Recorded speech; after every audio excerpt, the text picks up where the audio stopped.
The medical establishment spends most of its time telling seniors what's going wrong, what to watch for, what's declining, what tests to schedule next. What almost nobody sits down and explains is the flip side. The newest longevity research has identified a small handful of physical abilities that turn out to predict how well someone is actually aging far better than their age on paper ever could. Two people can both be 72, and one of them is quietly on a completely different trajectory than the other. And the difference often shows up in 5 simple things your body can or can't do right now, not in a lab result. A quick note before we go further. This channel is for general education, not medical advice, and we're not your doctor. Nothing here is a diagnosis. And if any of these are hard for you right now, that's useful information to bring to your doctor, not something to be discouraged by. What we do here is read the actual research geriatric medicine journals, longevity studies that followed thousands of people for years, and translate it into plain language.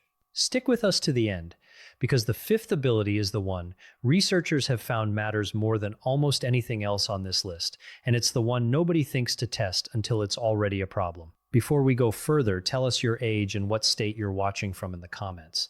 We read every one, and it shapes what we cover next. Here's what almost nobody explains clearly.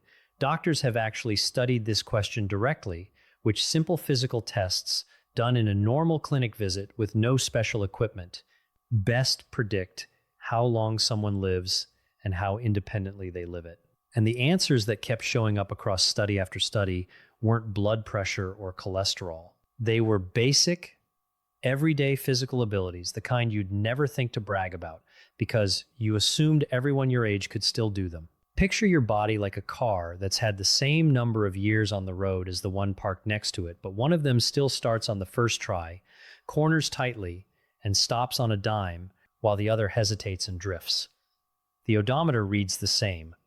What it can actually still do is a completely different story, and that's exactly what this list is measuring. Number 5 is the ability to rise from a chair without using your hands or arms to push off. Here's the mechanism.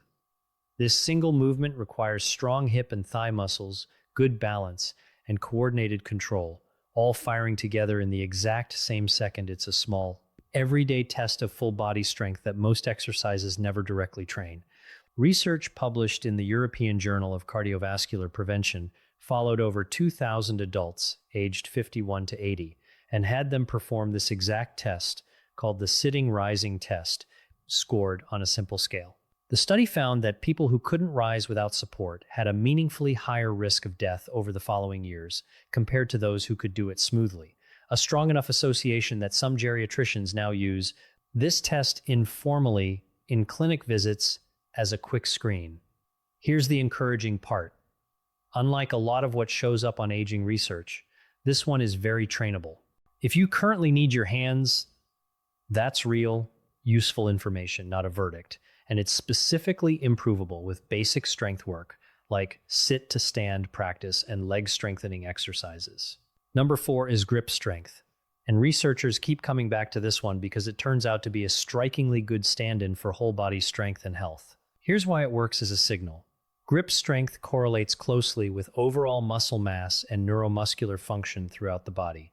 And a large study published in The Lancet following nearly 140,000 adults across 17 countries, I found that grip strength was actually a stronger predictor of cardiovascular death and overall mortality than systolic blood pressure, a finding that surprised even the researchers involved.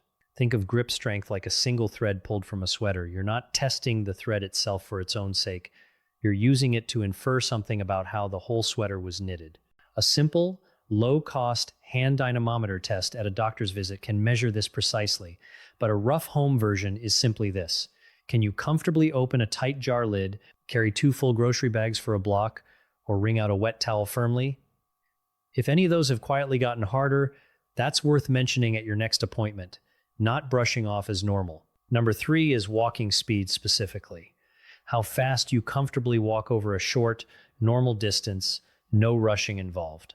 This has actually earned a nickname in geriatric medicine circles, the 6th vital sign alongside blood pressure, heart rate, temperature, breathing rate, and pain. Here's the mechanism behind why it matters so much. Walking unlike almost any other single movement, requires your cardiovascular system, your musculoskeletal system, your balance, and your nervous system to all coordinate at once, which makes it an unusually complete snapshot of overall function in one simple measurement. Research published in the Journal of the American Medical Association, pooling data across multiple long-term studies of older adults, found that gait speed below roughly 0.8 meters per second, about the pace of a relaxed, unhurried stroll, was associated with meaningfully higher risk of hospitalization, disability, and mortality over the following years, while faster, comfortable walking speed was consistently linked to better outcomes across the studies. You don't need special equipment to get a rough sense of your own. A simple, honest gut check on whether your pace has noticeably slowed over the past couple of years compared to how you used to walk is often the first thing people notice themselves. If this is helping so far, type the number 5 inches in the comments. It helps this reach more people who are wondering exactly where they stand on this list. Number 2 is single leg balance. How long you can comfortably stand on one leg, eyes open, without holding on to anything. Here's the mechanism.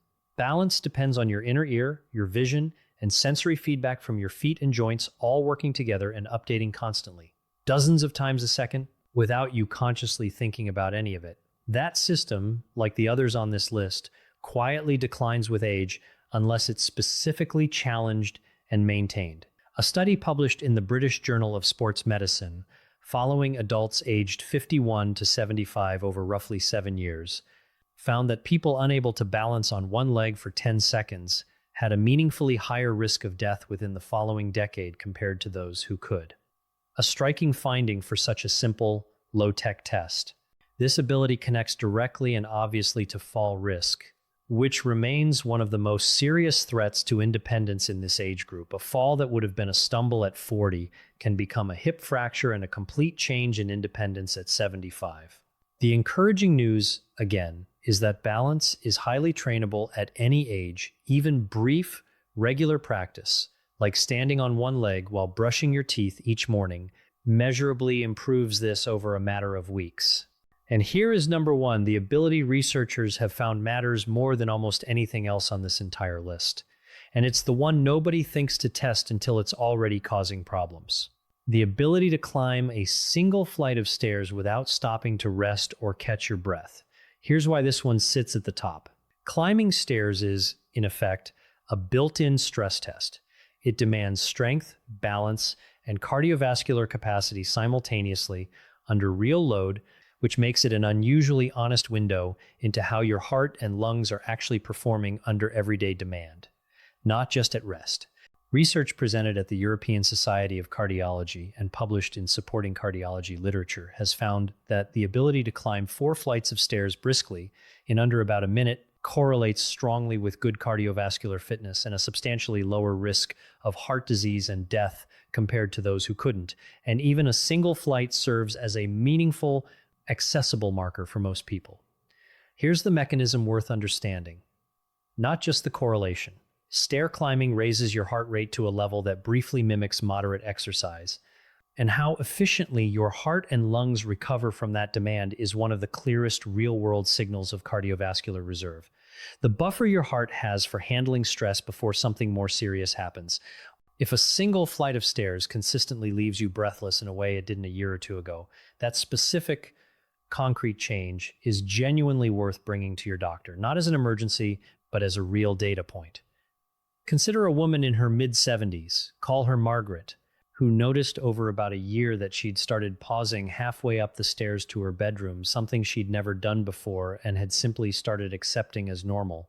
At a routine visit, when she mentioned it almost as an aside, her doctor took it seriously enough to run further cardiovascular testing, which caught a treatable issue with her heart rhythm early, well before it became the kind of emergency room visit families dread.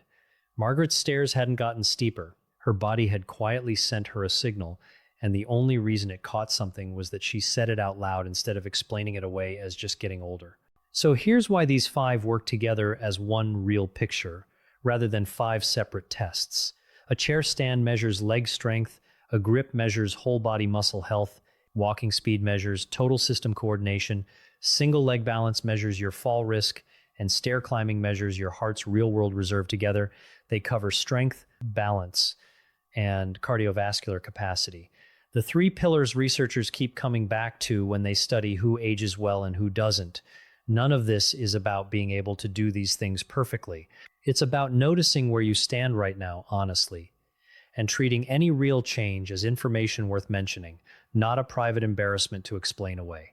Tonight's plan, in one sentence: try the chair stand test and the one leg balance test tonight, just to see honestly where you're starting from, and bring anything that surprised you to your next doctor's visit.